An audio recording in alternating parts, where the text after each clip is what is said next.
Many people feel haunted by what they call evidence of evil forces in the world. They see genocide, senseless violence, plagues, and they blame demons or the devil himself. They believe that demonic spirits can actually possess a human body, and that only rituals of exorcism can lift the possessed from the darkest regions of the unexplained.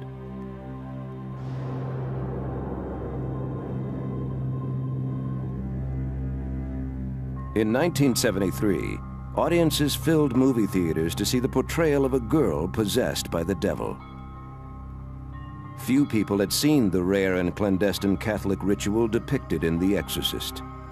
Fewer still knew that the screenwriter based his story on a real exorcism. In the Washington, D.C. suburb of Mount Rainier, Maryland, a playground now stands at 3210 Bunker Hill Road. The town long ago demolished the home that once stood there, but locals still call the corner the Devil's Lot.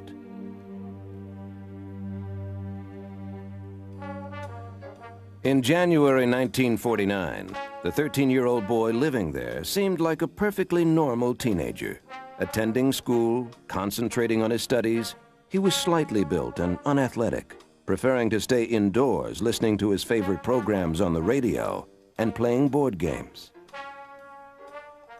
Suddenly, witnesses say, a series of unexplained events began.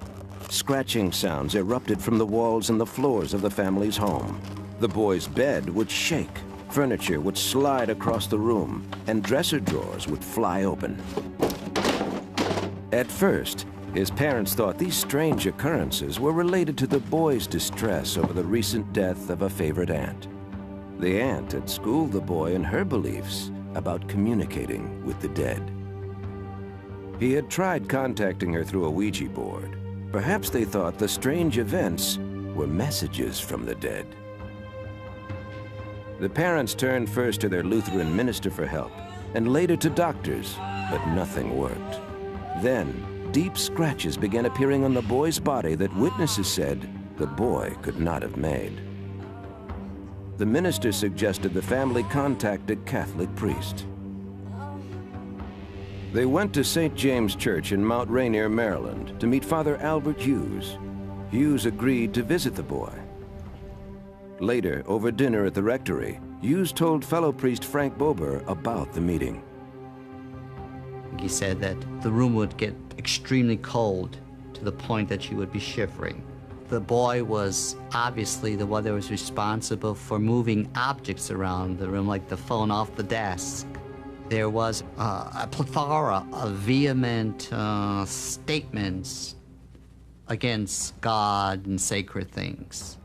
Father Hughes, just 29 years old at the time, was unprepared to deal with the bizarre force that seemed to be inhabiting the boy. He was certainly befuddled by all this in terms of, contemporary scientific input. But eventually he felt that, there was no option but that he was dealing with, satanic forces. Father Hughes became convinced that exorcism, an arcane ritual requiring the approval of the Archbishop, was the answer. The rite of exorcism was perfectly delineated, so his feeling was, well, I will follow this and it should work. The parents checked the boy into Washington's Georgetown University Hospital. He was strapped to the bed.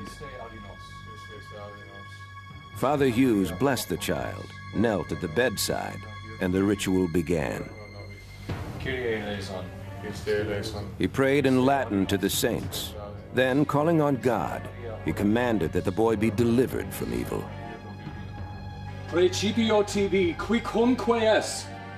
And the boy broke the strap and pulled out a spring and gashed Father Hughes's arm from the top to the wrist. Hughes, traumatized both physically and mentally, abandoned the exorcism and left St. James to recover. The boy's parents, worried now that their son could be violent, watched for new evidence of the supposedly evil presence. when freshly scratched markings on the boy's abdomen appeared, spelling the word Lewis. The parents believed they had a sign.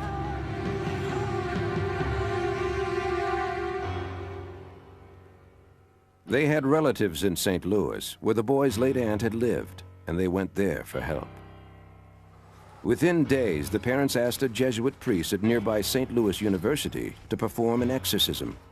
It was early March, 7 weeks into the boy's strange odyssey. The priest said before the Archbishop would approve the exorcism, doctors would have to rule out all physical and mental causes for the boy's behavior. The doctors claimed they did. The Archbishop chose the 52-year-old pastor of the university's church, Father William Bowdern, as the exorcist. Bowdern had the required qualifications according to his superior. He was pious, prudent, and mature of years, just as the exorcism ritual dictated. Bowdern asked a professor and fellow priest, Raymond Bishop, then 43 years old, to assist him. He also included Walter Halloran. I used to drive for Father Bowdern, and one evening just before supper he came up to me and he said, would you take me someplace tonight? So I said, sure. A 26-year-old seminary student at the time, Father Halloran had no idea he was about to assist in an exorcism until Father Bowdern began the prayers in the home of the boy's relatives. And I was kneeling at the foot of the bed, leaning on the bed with my elbows, and the bed started going up and down. I guess I looked a little surprised because he stopped for a minute and just looked over and says, don't worry. So I went on with the prayers, and then I think the next thing that happened is that a bottle of holy water flew across the room. It was sitting on a bureau, and it went flying across the room, crashed into the wall. The two priests performed the ritual as Father Halloran and family members held the boy down. Night after night, the priests tried to pin relics of saints on the boy and place a crucifix in his hand. They sprinkled holy water and repeatedly recited the prayers of the exorcism ritual. During the prayers of exorcism, the child would become real agitated and thrash around. Holy water would always bring a reaction from the little boy, you know, of anger, not wanting the holy water sprinkled on him and that sort of thing. The boy also showed extreme anger toward the priests, according to the author of The Exorcist, William Peter Blatty.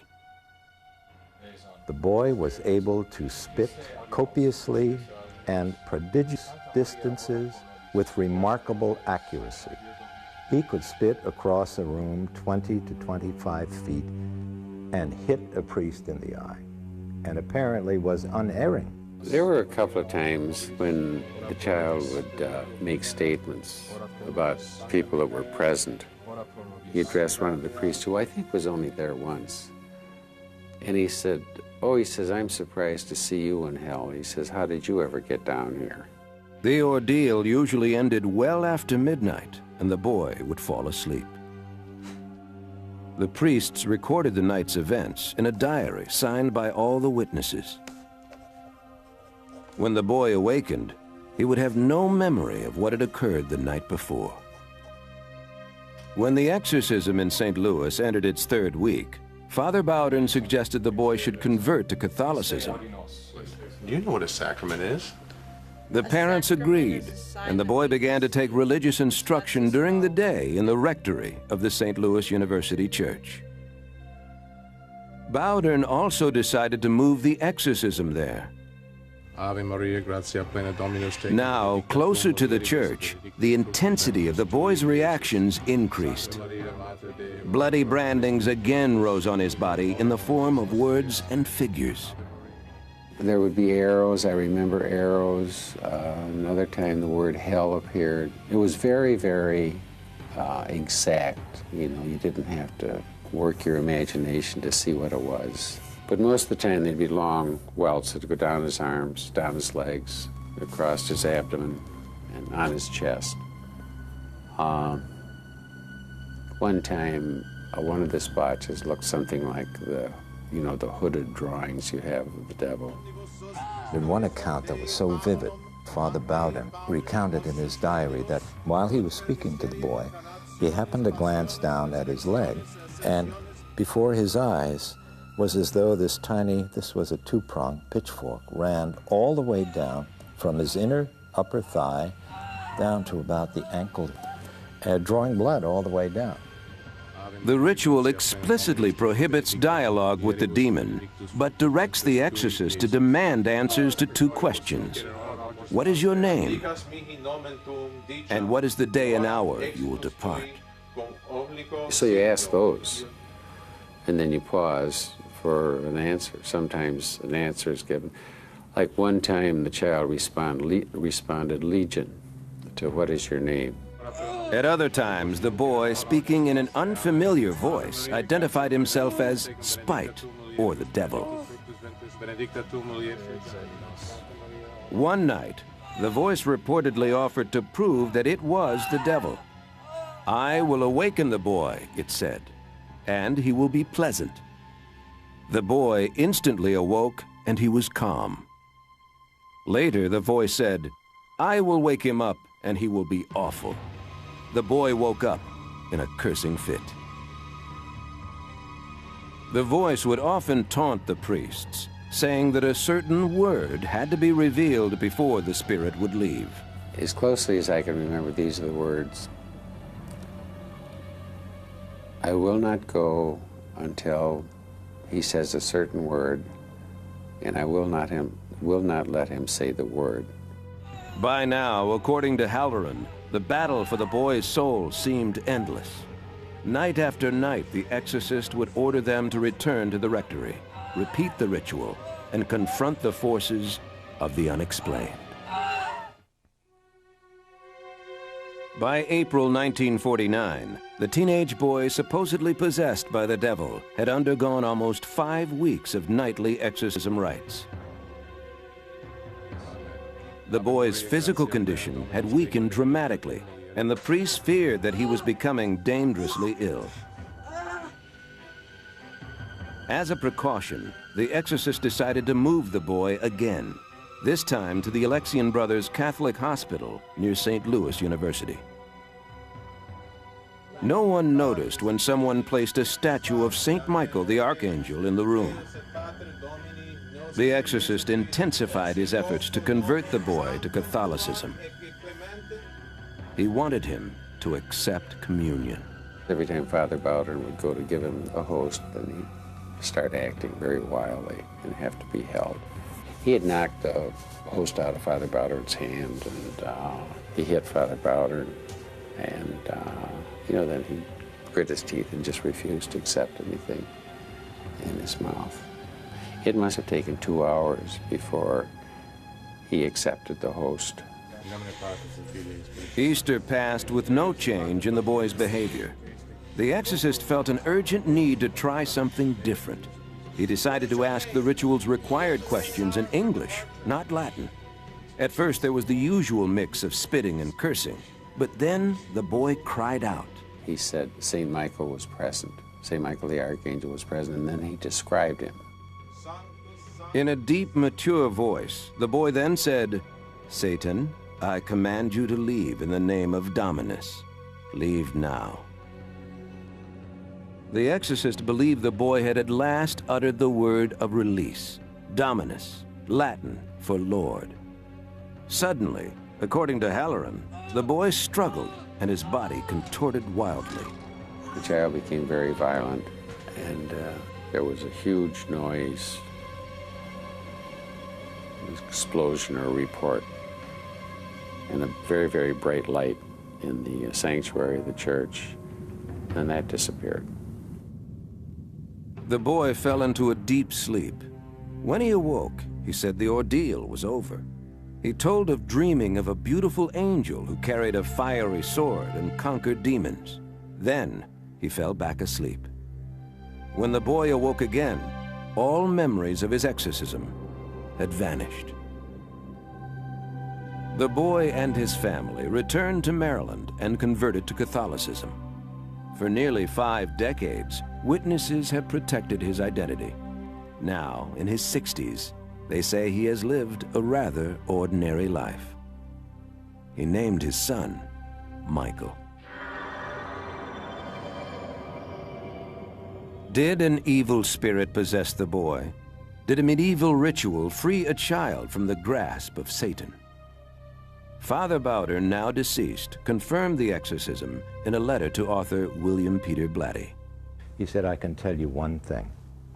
The case that I was involved in was the real thing. I had no doubt about it then. I have no doubt about it now. The fact that the exorcism was successful is it shows that the power of God is certainly stronger than the power of the devil. Skeptics dismiss Halloran's claim. Their explanations for the boy's actions do not include the devil. A professor at the University of California, Los Angeles, Henry Kelly, a former Jesuit seminarian, says he believes the boy's so-called possessed behavior was brought on by the exorcism ritual itself. As soon as he began the rite of exorcism, then the symptoms of possession began. And I conclude from this that the very rite of exorcism caused the symptoms of possession. This is a phenomenon that has happened in the past, that suggestion brings the symptoms on, and suggestion cures the symptoms. Blatty, however, says Father Bowdern tested that theory. The exorcist would attempt to trick the boy, and instead of reading the ritual in Latin, they would read Caesar's Gallic Wars to see what the response would be, and there would be a fiendish, demonic response. Never happened. Others speculate that the boy and his aunt had an inappropriate physical relationship, and her death triggered his condition. Jesuit priest Francis Cleary, a professor of theology at St. Louis University, contends the exorcism is a story of incest and psychological dysfunction, not possession. It would seem to me, from what I have read and encountered, that we're dealing with the case of a boy who has just moved into puberty, who may well have had a prehistory of incestuous encounters with his aunt. It would be a mistake to take that experience of psychological sickness, disease, and paranormal phenomena, and without justification throw that into a religious context. Leave religion out of it. It doesn't belong here. Psychiatrist Dr. David Baer says new research about brain disorders may provide medical explanations for the boy's so-called possession. The brain is a combination of electrical circuits and chemical systems. The way one brain cell signals another, in most cases, is by releasing a chemical. So abnormal chemicals in the brain can produce unusual states, changes in behavior, a sense of possession. Dr. Baer says the boy may have suffered from temporal lobe epilepsy. Temporal lobe epilepsy can be caused by things like infections, encephalitis, an infection of the brain, and that can be temporary. Temporal lobe seizures often begin in puberty. Baer thinks seizures in the temporal lobe, which is connected to what's known as the autonomic nervous system, may also explain the skin welts. And he's skeptical about the accounts of words spelled out on the boy's body. And I do wonder, in the case of this young boy, whether some of the people who observed the welts and the changes in his skin added their own interpretation of what they saw.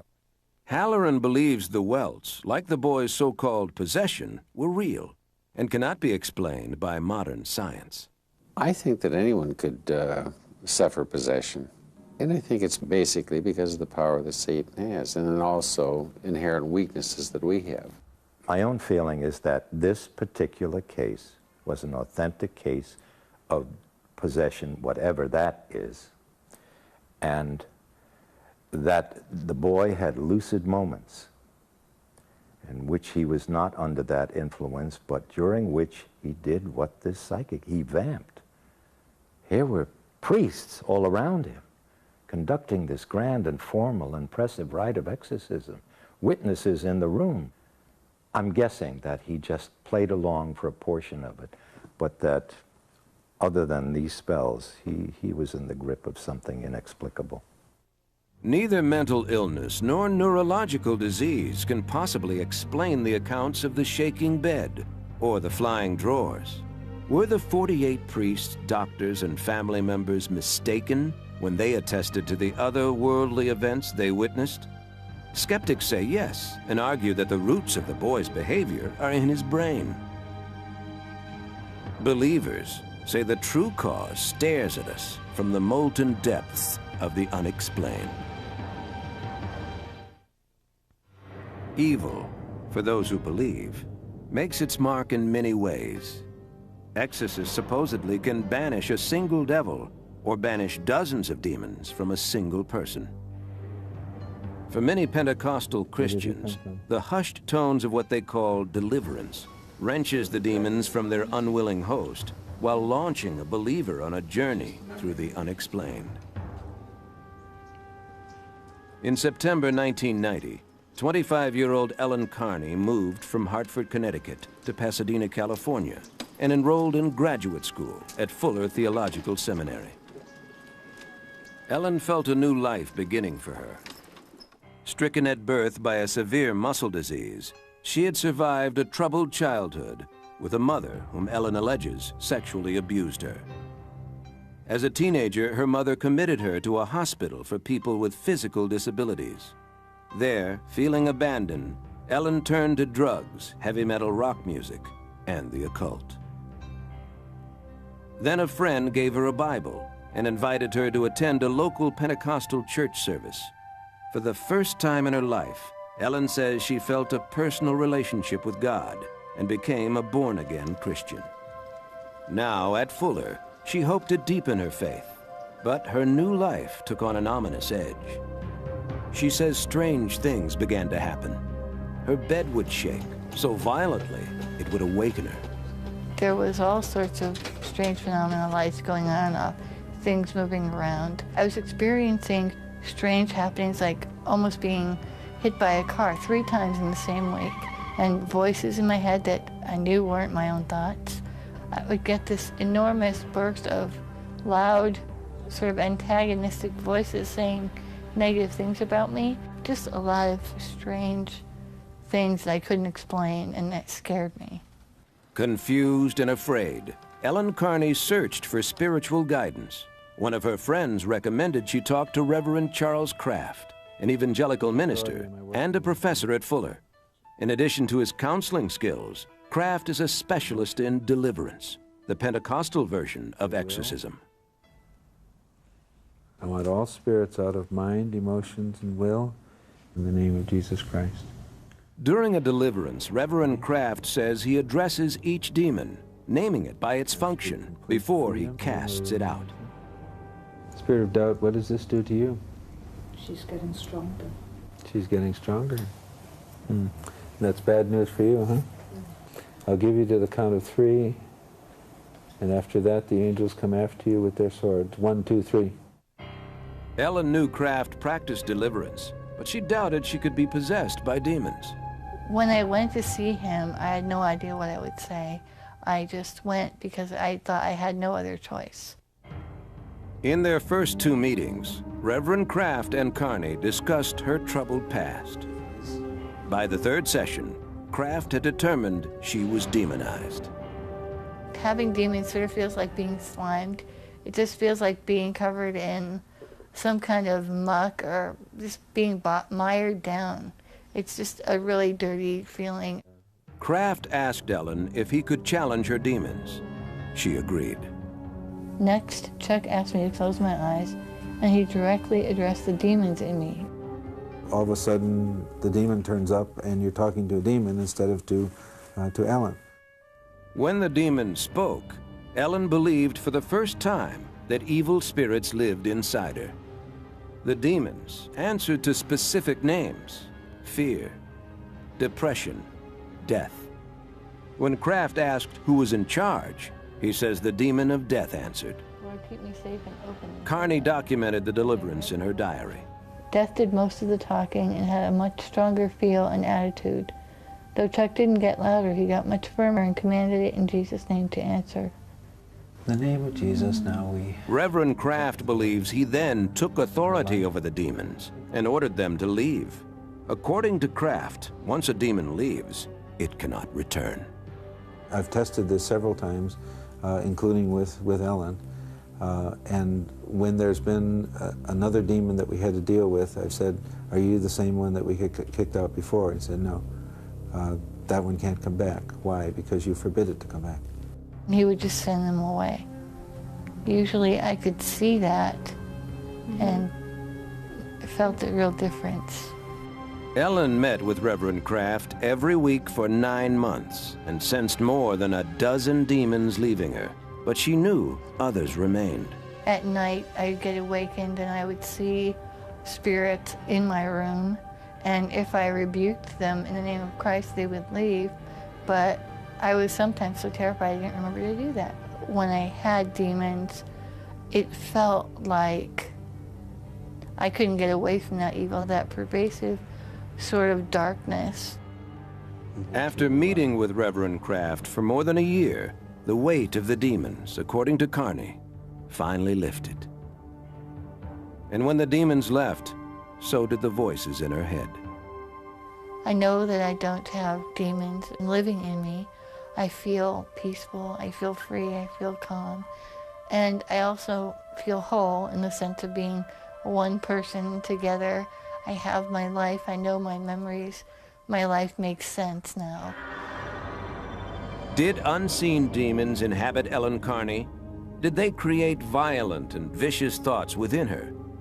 Believers say demons are real. Kraft insists that people like Ellen often must have their demons banished before they can address underlying psychological issues. A psychological problem doesn't talk to me. A demon does. That's a major difference. A simple problem of anger doesn't talk to me.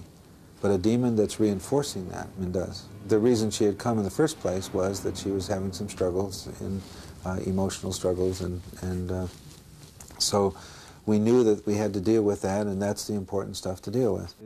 Kraft, however, has no professional training in psychology. And in fact, modern science and all psychological theory hold that demons do not exist. The psychological community overwhelmingly agrees that demons are just another name for a troubled psyche. There's no scientific evidence for demons at all, and I personally don't believe they exist. And it's really just a name that people are putting on it. And, I mean, it's no different from my saying, well, I think all your hang-ups are caused by a large green buzzard named Fred who's right behind my back. I mean, do you believe he's there? Beierstein says that in cases like Carney's, perception can be easily distorted. Extreme stress can change brain chemistry. Under those conditions, perception and reality can diverge. And that individual has no way of telling whether it's something going on out there in the real world and being sent up via the sensory pathways, or whether it's something going on in the theater of their own minds. Ellen's feeling of possession, according to Beierstein, could also be linked to her strong beliefs in a demon-filled religion. When somebody has urges that they don't understand and feelings that they don't understand, and it's a label they can grasp, and then that label brings with it a whole lot of other baggage that causes people to expect certain things to happen. Some psychologists would say that all this was explainable psychologically, but then I would have to say to them that there's no way I could have caused the external manifestations that happened around me. How do you explain your bed moving? How do you explain things in your house moving? Scientists would argue that Carney only thought her bed moved. They would suggest that her brain played tricks on her. Believers would say the tricks are part of a deadly game played by demonic agents from the unexplained.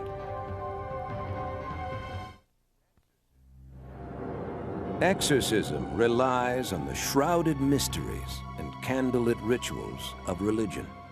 Traditional psychotherapy derives from rational, secular analysis. Despite these vast differences, some therapists have embraced exorcism, adding a mystical adjunct to their therapeutic regimen and entering the world of the unexplained.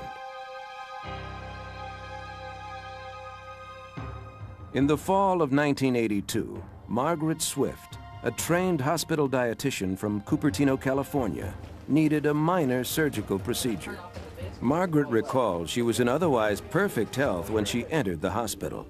But when she returned home the next day, she felt new and unexplained symptoms. Oh, well, the symptoms were immediately. After I got home, my legs were heavy, my feet were heavy. It was hard to walk. I seemed to be eating normally, but in 3 days' time, I lost 15 pounds. In 2 weeks, Margaret returned to see her surgeon. He said her symptoms had nothing to do with the surgery and referred her to a specialist who ordered a battery of tests, none of which showed anything abnormal. It was very frustrating, wondering if they ever were going to find something wrong and would it be a terminal illness of some nature. Weeks passed, then months. With doctors unable to treat Margaret's strange exhaustion, she qualified for medical disability. After 6 years, Margaret became curious about an alternative therapy and read The Unquiet Dead by California psychologist Edith Fiore. The book described Fiore's belief that some people afflicted with mysterious diseases may actually be possessed by spirits of the dead. Fiore, who says she has performed exorcisms on hundreds of patients, theorizes that the spirits usually enter humans at cemeteries and hospitals where lost souls linger. Margaret noticed a similarity between her illness and those described in Fiore's book. She was skeptical that hypnotism could remove spirits of the dead, but desperate to find a cure, she made an appointment with Fiore. All right, have you ever been hypnotized before, Margaret? No, I haven't been. Fiore considered the strange symptoms Margaret presented: intermittent disorientation, and worst of all, the nagging heaviness in her legs. The psychologist immediately linked Margaret's past hospitalization to spirit possession.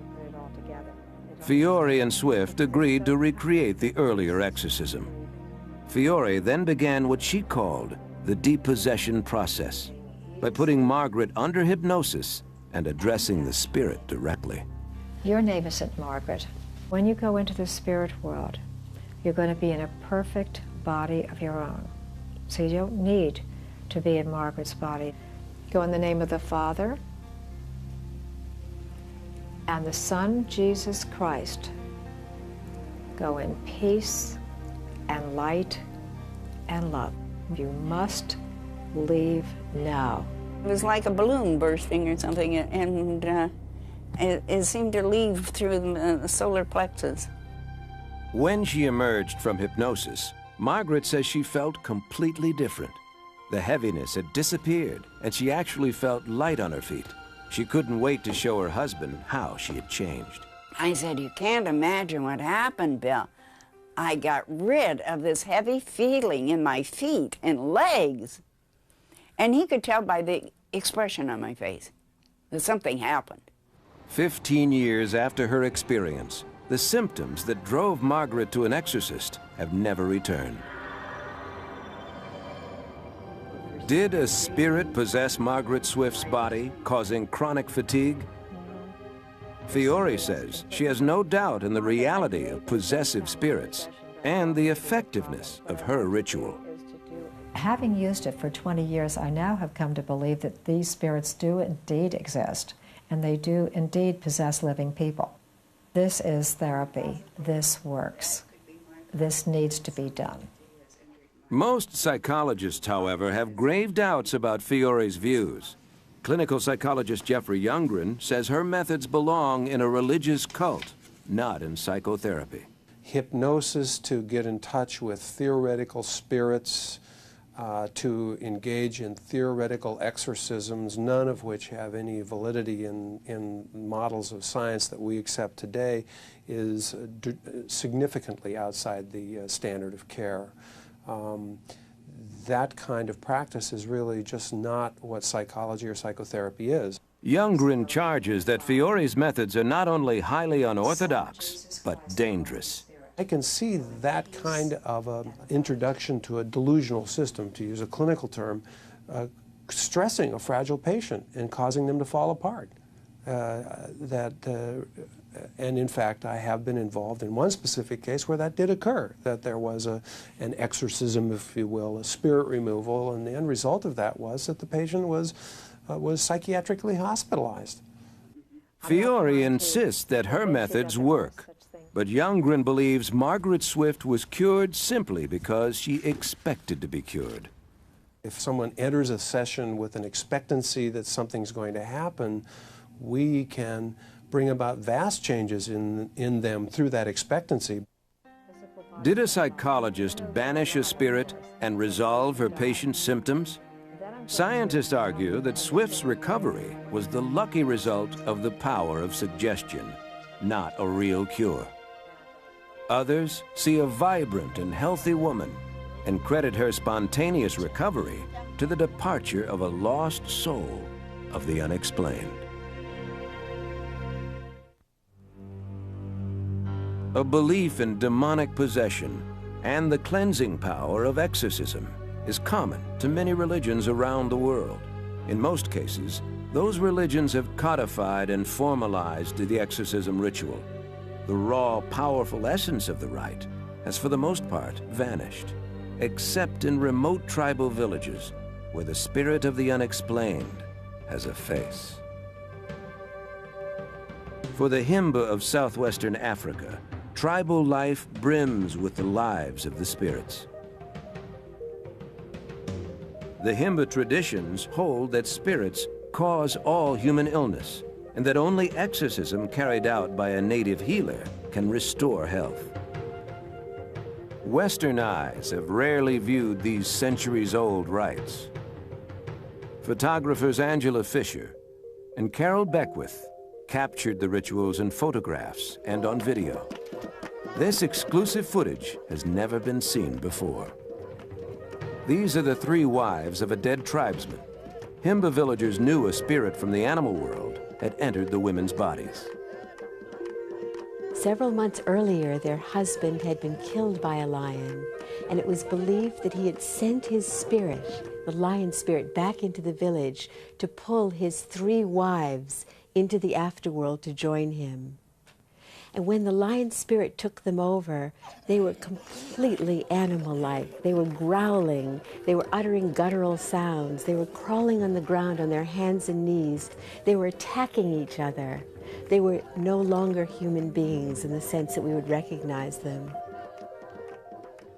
The dead man's wives remained in their trance as the entire village awaited the arrival of Kachambia, a healer with the power to exorcise the evil spirits. The healer first coaxes the spirit out of the women. Then she takes it into herself. Kachambia takes the rattle, the gourd with the seeds inside it, and rhythmically beats the rattle so that the lion spirit starts to really come out of the women. After 3 hours, the photographers say, a profound change came over the women. The sense of the lion spirit leaving their bodies was almost visceral. You could almost feel it emanating out of them and her pulling it in. She could no longer shake the rattle. Her body was going stiff and rigid, and her eyes were rolling back. And she was overcome with something so powerful that we feared for her life. Now, possessed herself by the 3 lion spirits, the healer told the photographers she must return to her own camp in order to call upon the power of her ancestral fire, a campfire never allowed to die, and rid herself of the spirits. Dozens of other women joined the ritual to bring their collective strength to bear on the overwhelming force. For 6 hours they chanted as the healer struggled. Then the photographers say they saw a mysterious flash of light. It just seemed to come off her head, hit her hand, and disappear. And we weren't really sure that we even saw this, but we continued to photograph. And to our amazement, when we got home and had our film developed, we actually saw this shaft of light emanating from her head on our film. Kachambia later recounted that she felt the spirits leave her body at the exact instant of the flash of light. For 2 weeks, the photographers followed Cachumbia as she went from village to village performing up to 3 healing exorcisms a day. They report seeing a small child brought out of a coma, and a woman who had suffered for 4 years, apparently cured. We saw that the woman was totally healed. She had stopped internal bleeding and she didn't have back pains anymore. So exorcism had been totally successful. Beckwith and Fisher were so captivated by what they photographed and captured on video that they came to believe in Cachumbia's healing powers.